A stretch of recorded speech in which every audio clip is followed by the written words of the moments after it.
ডিনারে ভাত রুটি দিয়ে খাওয়ার জন্য যদি শর্টকাটভাবে কিছু বানাতে চাও বা হাতে যদি একদম সময় কম থাকে, তাহলে মসুর ডাল আর ডিম দিয়ে তৈরি আজকের রেসিপিটা একদম শর্টকাটে বানিয়ে ফেলতে পারো।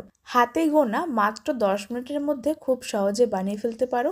আর যেটা ভাত রুটি লুচি পরোটা সব কিছু দিয়ে তোমরা খুব সহজে পরিবেশন করতে পারবে। তো চলো দেখে নেওয়া যাক ভিডিওটা। তার জন্য সবার প্রথমে যেটা লাগবে সেটা হলো মুসুর ডাল। আমি এখানে 50 গ্রাম মুসুর ডাল প্রায় 2 ঘন্টা মতন ভিজিয়ে নিয়েছি। যদি হাতে সময়টা কম থাকে অথবা ডাল ভেজাতে যদি ভুলে যাও, তাহলে মিনিমাম একটু হালকা উষ্ণ গরম জল দিয়ে আধ ঘন্টার জন্য ভিজিয়ে রাখতে হবে। তাহলে মুসুর ডালটা খুব সুন্দর মতন ভিজে গিয়ে নরম হয়ে যাবে। 2 ঘন্টা পরে দেখতেই পাচ্ছ ডালটা কিন্তু ভালো মতন ভিজে গিয়ে ফুলেও গেছে। এবার এই জলটাকে ফেলে ডালটাকে বেশ কয়েকবার ধুয়ে নিতে হবে। এবার অন্যদিকে গ্যাসের ওপর একটা ফ্রাই প্যান বসাতে হবে। গ্যাসটা কিন্তু এখনও অন করিনি।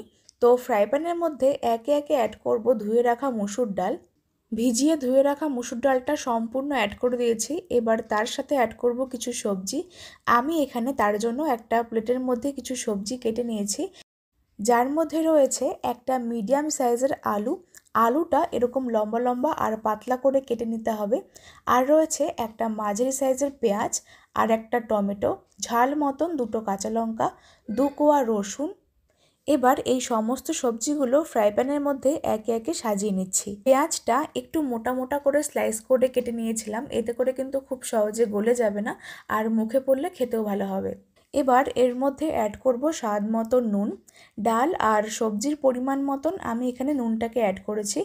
আর দিয়েছিলাম সামান্য হলুদের গুঁড়ো। সামান্য পরিমাণে অ্যাড করেছি লাল লঙ্কার গুঁড়ো একটা সুন্দর রঙের জন্য। আর দিয়েছি টেস্টের ব্যালেন্সের জন্য সামান্য চিনি, হাফ টিস্পুন ধনে গুঁড়ো।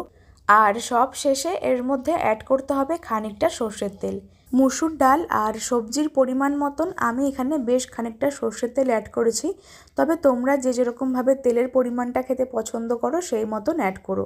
আর সর্ষের তেলটা অ্যাড করলে এর ঝাঁঝ আর গন্ধটা খুব সুন্দর আসে। তো বন্ধুরা, এবার এই সমস্ত উপকরণগুলোকে দিয়ে ডাল আর সবজির সাথে খুব ভালো মতন এরকম হাত দিয়ে মেখে নিতে হবে। ততক্ষণে তোমরা কমেন্টে জানিয়ে নাও যে আজকের ভিডিওটা কে কোন জায়গা থেকে দেখছো, তাহলে আমি তোমাদের প্রত্যেকের কমেন্টে ধন্যবাদ জানাতে পারবো। আর আমার আজকের রেসিপিটা যদি ফেসবুক পেজ থেকে দেখছো, তাহলে ফুডি মিতা 02 পেজটিকে ফলো করে দিও। আর যদি ইউটিউব থেকে দেখছো, তাহলে মিতাস ফুড জোন চ্যানেলটিকে সাবস্ক্রাইব করে পাশে বেল আইকনটা প্রেস করতে একদম ভুলো না। সমস্ত উপকরণগুলোকে হাত দিয়ে খুব ভালো মতন মেখে নিয়েছি। এবার এই অবস্থাতে ফ্লেমটাকে অন করব। গ্যাসটাকে জ্বালিয়ে এবার কিছুক্ষণ অপেক্ষা করব। আর যখন এগুলো খুব সুন্দর মতন ভাজা হতে শুরু করে দেবে, তখন এরকমভাবে নাড়িয়ে চাড়িয়ে নিয়ে কিছুক্ষণ ডালের সাথে সমস্ত সবজিগুলোকে কষিয়ে নিতে হবে। খুব শর্টকাট উপায় আর ঘরোয়া কিছু উপকরণ দিয়ে আজকের রেসিপিটা বাড়িতে বানাতে পারো। মাছ মাংস খেতে একই রকমভাবে ভালো না লাগলে রুটি পরোটা লুচি ভাত এসব দিয়ে তোমরা আজকের রেসিপিটা ইজিলি সার্ভ করতে পারো। খেতে কিন্তু খুব সুন্দর হয়। তো সমস্ত ডাল আর সবজিটা বেশ ভালো মতন কিছুক্ষণ কষানো হয়ে গেলে এবার এটাকে একটা সাইডে করে দেবো। তারপরে এর মধ্যে অ্যাড করব একটা কাঁচা ডিম। পরিমাণ মতন আমি এখানে একটা কাঁচা ডিম অ্যাড করেছি। তবে তোমরা যদি বাড়িয়ে করতে চাও তাহলে 2টো ডিম দিয়ে করতে পারো, সেক্ষেত্রেও কিন্তু খেতে খুব সুন্দর হবে। তো একটা কাঁচা ডিম অ্যাড করে সামান্য পরিমাণ নুন ছড়িয়ে ডিমটাকে খুব ভালো মতন ঝুড়ো করতে হবে। তবে ডিমটা একদম মিহি করে ঝুড়ো করবে না, একটু গোটা গোটা রাখবে, তাহলে কিন্তু দেখতেও সুন্দর হয় আর ডিমটা মুখে পড়লে খেতেও ভালো লাগবে। ডিমটাকে ঝুড়ো করে সমস্ত সবজি আর ডালের সাথে খুব ভালো মতন মিশিয়ে নিয়েছি। তবে তোমরা চাইলে ডিমটা অন্য একটা কড়াইতে আলাদা করে ঝুড়ো করে সব শেষে এর মধ্যে নামানোর আগে অ্যাড করতে পারো।